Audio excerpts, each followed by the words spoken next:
بسم سلاسي بسم آب وولد ومنفس قدوس أحدو أملاك آمين. سلام እግዚአብሔር አምላክ ምስኩላትኩም ይኹን ስድራ እግዚአብሔር አምላክ ከመይ ውዕልኩም ኣነ እግዚአብሔር ይመስገን ክብሪ ይስፋሕ መድሃኒ ዓለም ኣቦይ ከምቲ ኣነ ጽቡቕ ዝወዓልኩ ድማ ጽቡቕ ውዕልኩም ክትኮኑ ናይ ኩሉ ግዜ ተስፋይን ትምኒተይን እዩ ኣሜን።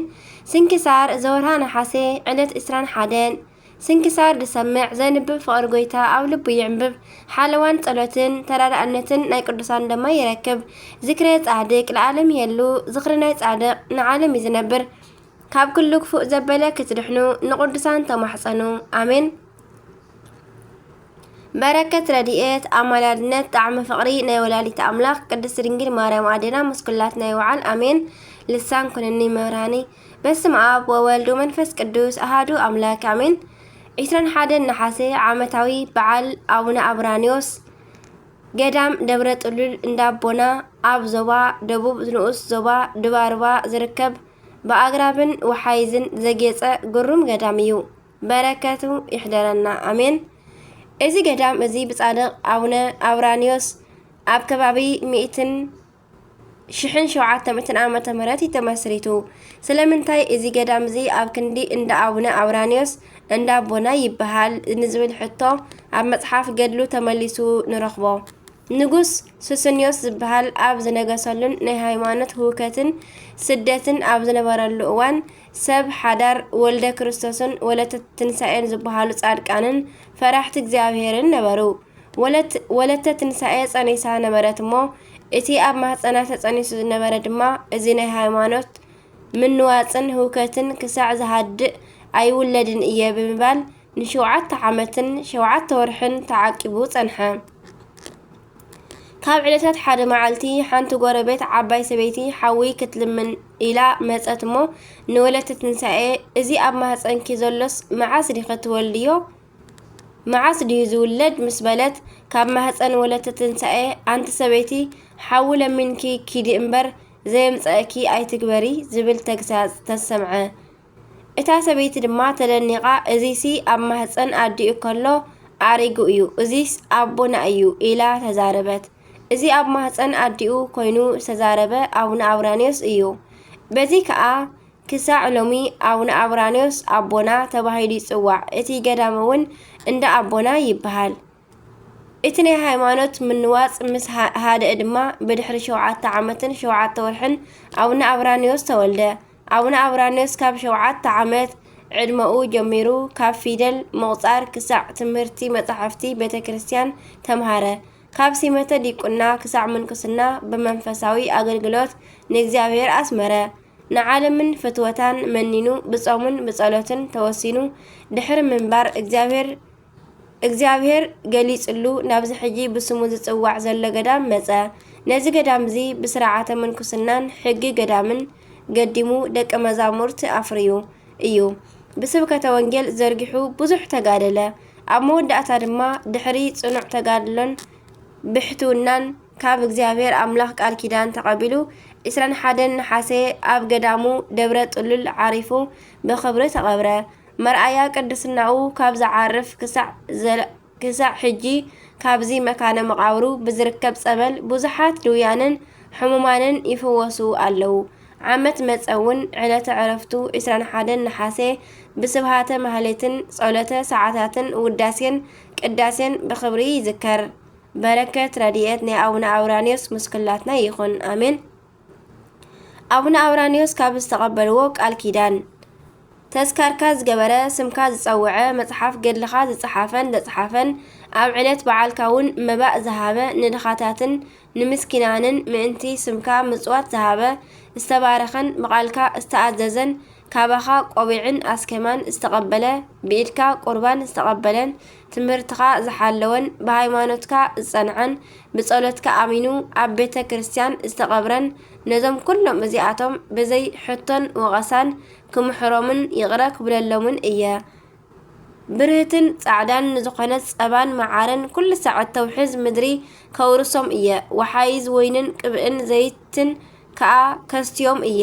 ኩሎም ዕምበባታት ክኸብዋ ካብ ምርኣያ ኣዒንቲት እተንጸባርቕ ካብ ጣዕማ ዝተለዓለ እውን ንልቢ ባህ እተብል ኣብ መሰረት ወርቂ ዝተመስረተት ሰማያዊት ኢየሩሳሌም ምሳይ ክእትዎም እየ በሎ። ጸሎትን በረከቱን ምስ ኩልና ህዝበ ክርስቲያን ይኹን አሜን። ተአምር ብቅዳሴ እግዝእትነ ቅድስት ድንግል ማርያም ከም ዝጸለየ ሓንቲ መዓልቲ ናይዛ ጥዕምቲ ስም እግዝእትነ ቅድስት ድንግል ማርያም አዴና ጸሎተ ቅዳሴ ክጽሊ ከሎ ኣዝዩ ብምፍታው ናይዛ ወላዲተ አምላኽ ጥዕምቲ ስም ህይወት ኩሉ ዓለም እግዝእትነ ማርያም ካብ ቅዳሴአን ውዳሴአን ኣየቋረፅን ነበረ። ንኣፋ መዓር ካብ ዝጥዕም ዜና ከምኡውን ንኣፍንጫ ካብ ስሂን ዝምዕዝ ጨና ዘለዋ ንሳ ከዓ ንዕኡ ንምርኣይ ኩሉ ሳዕ ምስ ሊቀ ኣእላፍ ቅዱስ ሚካኤል ኣይተቋርፅን ነበረት። ገና ጎና ብወርቂ ቅዳሴ ዝተሰለመ መንፈሳዊ ትዑፍ ጸሎትን በረከትን ነዞም ደቂ እዛ ምዕራፍ እዚኣ ንዘለዓለም ዓለም ከም ዓጽፊ ይኽደና አሜን። ናብቲ ኣብ ቅድሚ ስእሊ እግዝእትነ ቅድስት ድንግል ማርያም ንጸሎት ቆይሙ ከሎ ዝበልናዮ ጥንተ ነገር ንመለስ እሞ ካብ ሰማይ ሕብስቲ ኣምጻኣትሉ ከምዚ ኢላ ከዓ ካብቲ ስእላ እግዝእትነ ማርያም ድንግል ወላዲተ አምላኽ ኦ ፍትወይ አብራኒዮስ እንካ እዚ ንዓኻ ዘምጻእኩልካ ሕብስቲ ምእንቲ ወደይ ኢልካ ጥሜትን ጽምእን ዕርቃንን ስለዝተዓገስካ ዝብል ተዛረበቶ። ኩሉ ጥዑም መብልዕ ኒዕካ ጥዑም መስተን ክቡራት ክዳውንትን ልስሉሳት ፍርናሻትን ሓዲካ ዝተናዓቁን ክፉኣትን ስለዝፈተኻ ነዚ ተዛሪባ ካብኡ ተሰወረት። ኣቦና ከዓ ካብ ጣዕሚ መዓዛኡ ዝተለዓለ ጸገበ ረወየ እውን ካብኡ ንድሓር ግና ናይዚ ዓለም እዚ ሕብስቲ መሪርን ሽታትን ኮኖ ኣብዚ ዓለም እዚ ዝርከብ ኩሉስ ኩስሒ መሲሉ ተረኣዮ።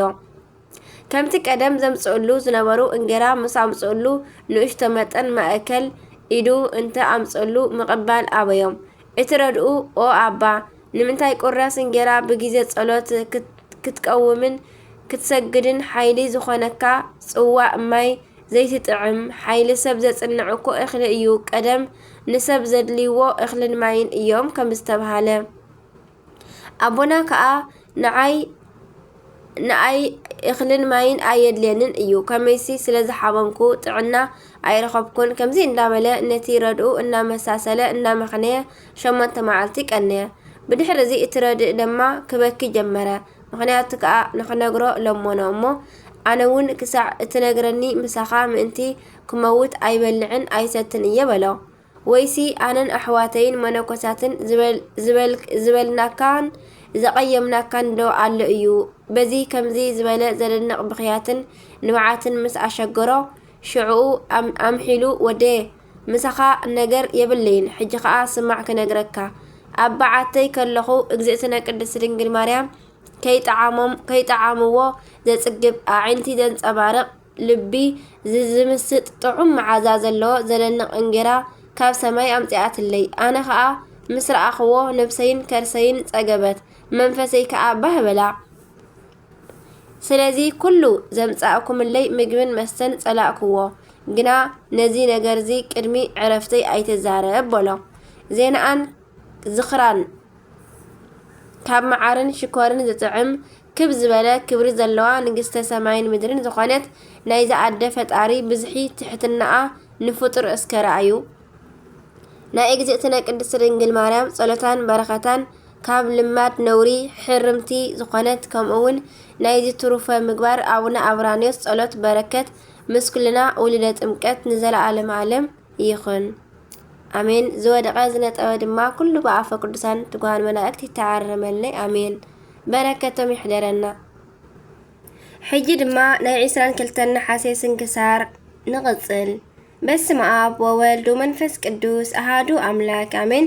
22 ነሓሴ እንኳዕ ናብ ዓብይ ነቢ ቅዱስ ሚክያስ ዓመታዊ ናይ ዕረፍቲ በዓል ብሰላም ኣብጽሐኩም ኣብጽሐና አሜን። በስመ አብ ወወልድ ወመንፈስ ቅዱስ አሃዱ አምላክ አሜን። ቅዱስ ሚክያስ ነቢ ማለት ሓላፊያት ወይ ሓሊፉ ዝተሰወረ ምስጢር መጻእያት ገና ንመጻኢ ዝኸውን ዝፈልጥ ሰብ ማለት እዩ። ሃብተ ትንቢት ናይ እግዚአብሔር ናይ ባህሪ ገንዘቡ ክኸውን ከሎ ንሱ ንዝፈተዎ ድማ ብጸጋ ይህቦም እዚኦም ካብ ጎይታ ሃብተ ትንቢት ዝተውሃቦም ኣቦታትን ኣዴታትን ቅዱሳን ነቢያት ብምባል ይፍለጡ። ዘመነ ነቢያት ተባሂሉ ዝፍለጥ ኣብ ብሉይ ኪዳን እንተኾነ ክሳብ ምጽአት ጸጉኡ እግዚአብሔር ንዝፈቐደሎም ኣይከልኦምን እዩ። ኣብ ማእከል ሃዋርያት ከዓ ንቅዱስ አጋቦስ ዝኣመሰሉ ነቢያት ነበሩ። ቅዱሳን ነቢያት ካብ እግዚአብሔር እናተልኣኹ ሰብ ምስ ፈጣሪኡ ንኽዕረቕ ይመኽሩን ይግስጹን ነበሩ። ካብቲ ጽቡቕ ሃይማኖቶምን ንጽህናኦምን ዝተላዕለ ንእግዚአብሔር ብዝተፈላለየ ኣርኣያን ኣምሳልን ርእዮሞ እዮም። እስመ ብኣንጽሖ መንፈስ ርእይዎ ነቢያት ለእግዚአብሔር ወተናጸሩ ገጸ በገጽ ከም ዝበለ ኣብ ሕርያቆስ ቅዳሴ ማርያሙ። ናይ ብዙሓት ነቢያት ፍጻሜኦም መከራ ምቕባል እዩ። ሓቂ ስለ ዝተዛረቡ ገሊኦም ብእሳት፣ ገሊኦም ብሰይፊ፣ ገሊኦም እውን ብመጋዝ ተፈቲኖም እዮም። ካልኦት ናብ ኣናብስቲ ክስንደው ከለዉ እቶም ዝተረፉ ከዓ ብእምኒ ተቐጥቀጡ። ስለዚ ከዓ መከረኦም ንቤተ ክርስቲያን መሰረት ተባሃለ። ጎይታ ከዓ ንደቂ መዛሙርቱ ካልኦት ይደኸሙ ንስኻትኩም ብድኻሞም ኣተኹም ኢሉ ናይ ነቢያት መከራ ተዛረበ። ነቢያት ንጎይታናን ኣምላኽናን ኢየሱስ ክርስቶስን ነዲኡ ድንግል ማርያምን ንምርኣይ ብዙሕ ጸዓሩ ደለዩውን። ብዙሓት ነቢያትን ጻድቃንን ንስኹም እትርእይዎ ክርእዩ ደለዩ ከም ዝበለ ጎይታ ኣብ ወንጌሉ። ሎሚ ግን ኣብ ሰማያት ጸጋ በዚሕሎም ክብሪ ተዋሂብዎም ሓሴት ይገብሩ ደስታ ይገብሩ ኣለዉ። በረኸቶም ኣሕደረና። ቅዱሳን ነቢያት ብቐንዲ 15 ኣበው ነቢያት፣ 4 ዓበይቲ ነቢያት፣ 12 ደቂቀ ነቢያትን ካልእን ነቢያትን ተባሂሎም ኣብ 4 ይኽፈሉ። 15 ኣበው ነቢያት ማለት ኣቦና ቅዱስ ኣዳም፣ ኣቦና ሴት፣ ኣቦና ሄኖክ፣ ኣቦና ቃይናን፣ ኣቦና መላሊኤል፣ ኣቦና ቅዱስ ያሬድ፣ ኣቦና ቅዱስ ሄኖክ፣ ኣቦና ቅዱስ ማትሳላ፣ ኣቦና ቅዱስ ላሜህ፣ ኣቦና ቅዱስ ኖህ፣ አብርሃም፣ ይስሐቅ፣ ያዕቆብ፣ ሙሴን ሳሙኤልን እዮም። 4 ዓበይቲ ነቢያት ድማ ቅዱስ ኢሳያስ ልዑለ ቃል፣ ቅዱስ ኤርምያስ፣ ቅዱስ ሕዝቅኤልን ቅዱስ ዳንኤልን እዮም። 12 ደቂቀ ነቢያት ድማ ቅዱስ ሆሴዕ፣ አሞጽ፣ ሚክያስ፣ ዮናስ፣ ናሆም፣ አብድዩ፣ ሳፎንያስ፣ ሃጌ፣ ኢዩኤል፣ እምባቆም፣ ዘካርያስን ሚልክያስን እዮም። ካልአን ነቢያት ከዓ በዓል፣ ኢያሱ፣ ሳምሶን፣ ዮፍታሄ፣ ጌዴዎን፣ ዳዊት፣ ሰሎሞን፣ ኤልያስን፣ ኤልሳዕን ካልኦትን እዮም። ነቢያት ብከተማ እውን ይከፋፈሉ እዮም። ናይ ይሁዳ ኢየሩሳሌም፣ ናይ ሰማርያ እስራኤልን፣ ናይ ባቢሎን ከዓ ኣብ ጊዜ ምርኮ ተባሂሎም ይጽውዑ። ብዘመን ኣከፋፈል ድማ ካብ ኣዳም ክሳብ ዮሴፍ ናይ ዘመነ ኣበው ነቢያት፣ ካብ ሊቀ ነቢያት ሙሴ ክሳብ ነቢ ሳሙኤል ናይ ዘመነ መሳፍንት ነቢያት፣ ካብ ቅዱስ ዳዊት ክሳብ ዘሩባቤል ዘለዉ ከዓ ናይ ዘመነ ነገስት ነቢያት፣ ካብ ናይ ዘሩባቤል ሞት ክሳብ መጥምቀ ዮሃንስ ዘለዉ ድማ ናይ ዘመነ ካህናት ነቢያት ይበሃሉ። ስለ ቅዱሳን ነቢያት ብውሕድ እዚ ካብ በልና ናብ ናይ ዕለቱ በዓል ንመለስ። ቅዱስ ሚክያስ ቁጽሩ ካብ 12 ደቂቀ ነቢያት ክኸውን እንከሎ ዘመነ ትንቢቱ ከዓ ቅድሚ ልደተ ክርስቶስ ኣብ 800 ዓመተ ምህረት ኣከባቢ እዩ። ደቂቀ ነቢያት ማለት ብጥርኡ ደቂ ነቢያት ማለት እዩ። ከምኡ እውን ዝጽሓፍዎ ትንቢት እንተበዝሐ 14 ምዕራፍ እንተወሓደ ድማ ሓደ ምዕራፍ ዘለዎ ስለ ዝኾነ ደቂቅ ይበሃሉ። ንሚክያስ ኣቦኡ ሞራት ወይ ከዓ ሞሬት ይበሃል። ሚክያስ ማለት መኑ ከመ ኣምላክ መን ከም እግዚአብሔር ማለት እዩ። ከምኡ እውን መልአክ እግዚአብሔር ማለት እዩ። ስም ኣቦታትና ኩሉ ንእግዚአብሔር ዘሰብኽ እዩ። ነዚ ቅዱስ ነቢይ ነገና ቆልዓ ከሎ መላእክት የዘራርብዎ ነበሩ። በዚ ምክንያት ድማ ምስ ሰብ ኣይቀርብን ነበረ። ትኺሎም ክርእይዎ ከለዉ ኣብ ገጹ ብርሃን ቦግቦግ እናበለ ይርአ ነበረ። ኣብ ናይ ጉብዝና ዘመኑ እግዚአብሔር ንትንቢት ምስ ጸውዖ እሺ ኢሉ ተኣዘዘ። ኣብ ናይ ሰለስቲኦም ነገስታት ኢዮአታም፣ አካዝ፣ ሕዝቅያስ ዘመን እውን ትንቢት ተዛሪቡ እዩ። ንህዝብን ንመሳፍንትን ነገስታትን ድማ መሃረን ገሰጸን።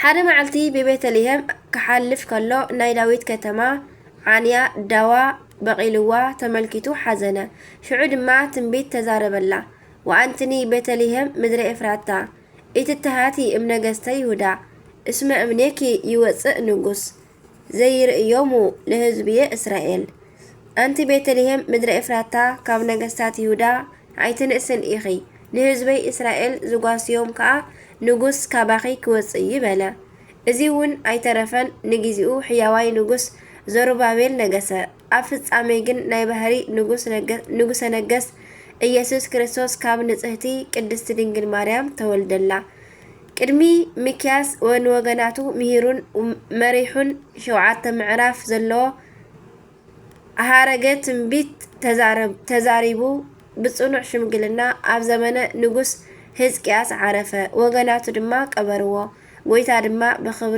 بخبر النبيات كللو بركة يحضرنا رورو أملاك النبيات ناي نبياتو مكرا ذكرو كاب مكرا كاب نوعات يسورنا كاب بركتهم لما يغفلنا آمين بركتهم يحضرنا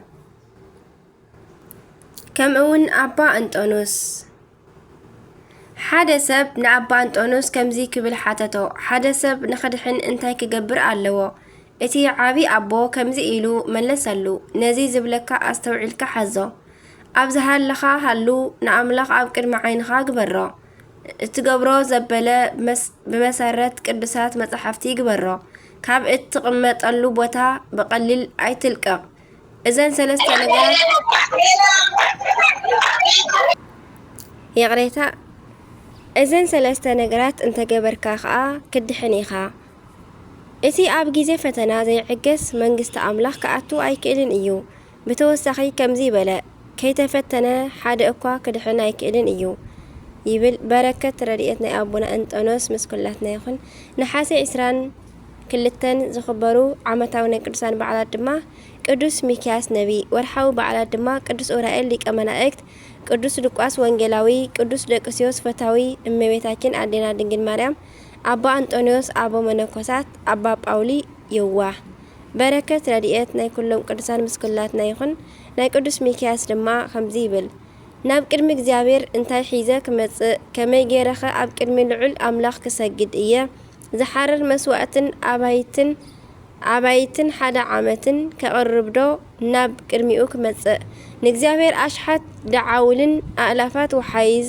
ዘይትን እንታ ኣቕረብ ክሉ ባህዶ ዘቕርበሉ ባህዶ መበሎ ኣይፋልን እግዚአብሔር ሰናይ ዘበለ ኣፍሊጡና ኣሎ እወ ቅንዕና ክንገብር ምሕረት ከዓ ክንፈቱ ኣብ ቅድሚ ኣምላኽናውን በታሕትና ክንነብር እንተ ዘይኮይኑ ካባና ዝደልዮ ሓንቲ እኳ የልቦን ይብል ሚክያስ ምዕራፍ 6 ፍቕዲ 6 በረከት ናይ ቅዱስ ሚክያስ ናይ ኩሎም ቅዱሳን ናይ 22 ዝውዕሉ በረከተ ምሕደረና ኣሜን ከምኡውን ናይ 23 ነሓሴ ስንክሳር ንቐጽል በስመ አብ ወወልድ ወመንፈስ ቅዱስ አሐዱ አምላክ አሜን በረከት ረድኤት ናይ ቅዱስ ጊዮርጊስ ናይ ቅዱስ ዳዊት ናይ ኩሎም ቅዱሳን ምስክላትና ይኹን አሜን 23 ነሓሴ በዛ መዓልቲ እዚኣ ኣብ ሃገረ እስክንድርያ ካብ ዝርከቡ ክርስቲያን ኣሕዋትና 30,000 ሰባት ብሰማዕትነት ዓረፉ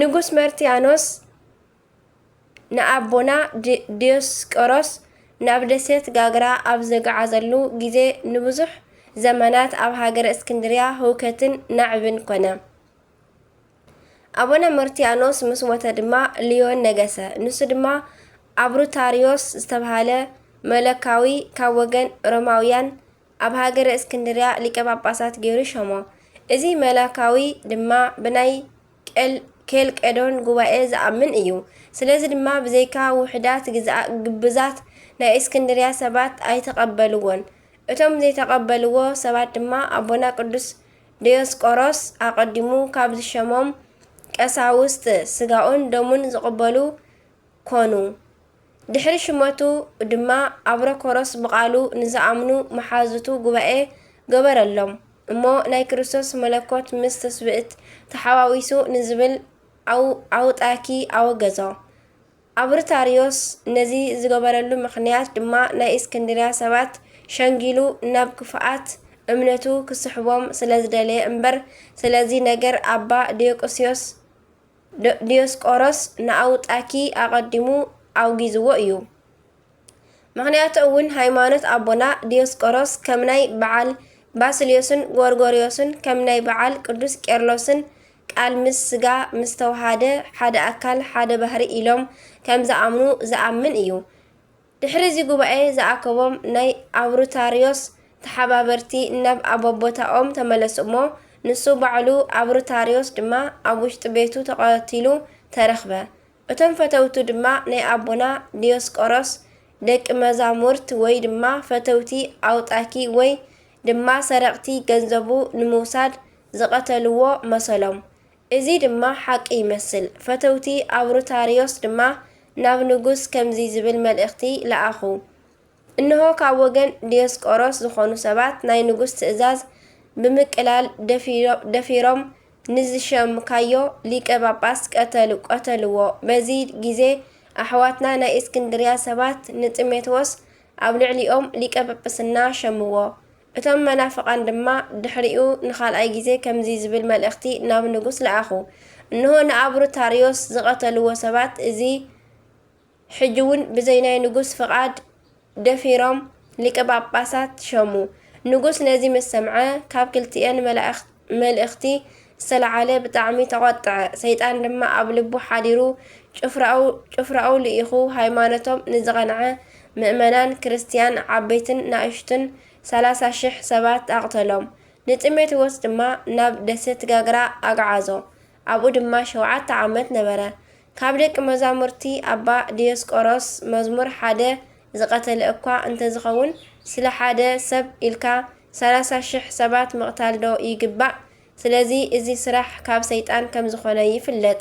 ድሕሪ እዚ ክፉእ ህልቂት ናይ ኣሕዋትና ናይ ዲዮስቆሮስ ደቂ መዛሙርትን ንአብሩታሪዮስ ከም ዘይቀትልዎ ንጉስ ተረድአ እሞ ብጣዕሚ ድማ ሓዘነ። ንጢሞቴዎስ ድማ ካብ ዝተሰደዶ መሊሱ ኣብ መንበረ ሽመቱ ኣንበሮ። ዓብይ ክብሪ ድማ ኣኽበሮ። አባ ጢሞቴዎስ ድማ ንምእመናን እናጽናንዐ እናሓለወን 12 ዓመት ኣብ መንበር ስመቱ ነበረ። በረከቶም ይሕደረና አሜን ንዘለዓለም ዓለም አሜን። አርኬ ድማ ከምዚ ይብል ሰላም ለክሙ በቃለ ብዙሕ ብፁዓን 3,000 ምእመናን ዘተቀተልክሙ በእደ አርዮሳውያን ኦ ኣብያዝ ንጽዱላነ ስን ድዩ ውስተ ስጋየ ቅብእክሙ ርጢን ይጥፋእ ዘተብህለ አይን። ቅዱስ ድሚያኖስ ከምኡውን በዛ መዓልቲ እዚኣ ቅዱስ ድሚያኖስ ብሰማዕትነት ተዓረፈ። እዚ ቅዱስ ድማ ናይ አንጾኪያ ሃገር መኮንን ብዙሕ ኣዋርሕ ምስ ኣሰቃዮ ካብ ምስቃዩ ድማ ምስ ሰልቸዎ ንርእሱ ብሰይፊ ክቆርጽዎ ኣዘዘ። ኣብ መንግስተ ሰማያት ድማ ናይ ሰማዕትነት ኣክሊል ተቐበለ። በረኸቱ ምስ ኩልና ትኹን ንዘለዓለም ዓለም አሜን። ንእግዚአብሔር ምስጋና ይኹን። ንዓና እውን ብጸሎት እዞም ኩሎም ቅዱሳን ይምሓረና ንዘለዓለም ዓለም አሜን አሜን። ዝጎደለ ዝነጠበ ዝተጋግኽዎ ፊደል ዝኣተወ ድምፂ ኩሉ ድማ ብኣፈ ቅዱሳን ትጓሃን መላእክቲ ተኣረመለይ አሜን። ስንክሳር ዝሰምዕ ዘንብብ ፍቅር ጎይታ ኣብ ልቡ ይዕንብብ። ሓለዋን ጸሎትን ተራድኣነትን ናይ ቅዱሳን ድማ ይረክብ አሜን አሜን ወአሜን። የወለ ኩሎም መላእክቲ ሰማይ አቡነ ዘበሰማያት ይትቀደስ ስምከ ትምጻእ መንግስትከ ወይኩን ፈቃድከ በከመ በሰማይ ከማሁ በምድር ሲሳየነ ዘለለዕለትነ ሀበነ ኅድግ ለነ አበሳነ ወጌጋየነ ከመ ንሕነኒ ንኅድግ ለዘአበስረነ ኢታብአነ እግዚኦ ውስተ መንሱት አላ አድኅነነ ወባልሐነ ኩሎ እስመ ዚአከ ይእቲ መንግስት ኃይሉ ስብሐት ለዓለመ ዓለም አሜን።